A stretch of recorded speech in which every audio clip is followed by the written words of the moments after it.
ত্রিধারা সম্মিলনের পুজো মণ্ডপটি এবারে একটি পুরো পাহাড়ের মধ্যে মা দুর্গার মন্দির তৈরি করা হয়েছে। এক পাশে দেওয়া হয়েছে মহাদেবকে, তার পাশে একটা ঝর্ণা তৈরি করা হয়েছে আর্টিফিশিয়াল, সেখান থেকে কন্টিনিউ জল পড়ছে, এবং তার পাশে আছে একটি মন্দির, মহামায়ের মন্দির, যার পুরো মূর্তিটা কষ্টি পাথরের তৈরি বলে মনে হচ্ছে। এর পাশে একটি ছোট মূর্তি আছে যেটি পুজো করা হবে। পুরো পুজো মণ্ডপটি ঢুকতে প্রথম থেকেই কিন্তু একটি গুহার মন্দিরে যেরকম মন্দির হয় সেটাকেই প্রতিস্থাপন করা হয়েছে এখানে। প্রত্যেকটা দেওয়ালে ওম নমঃ শিবায়, শিবের ত্রিশূল, মঙ্গল ঘট ইত্যাদি সমস্ত কিছু আঁকা হয়েছে।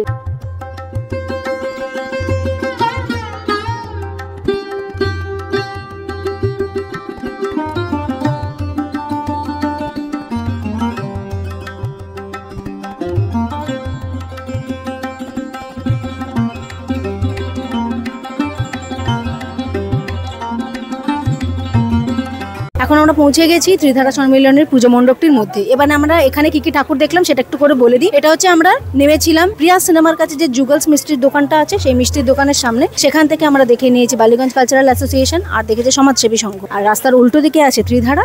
এখান থেকে বেরোলে আমরা দেখে নিতে পারবো দেশপ্রিয় পার্কের ঠাকুরটি। এই চারটি ঠাকুর কিন্তু একই জায়গায় হয়, একই সঙ্গে দেখে নেওয়া যায়।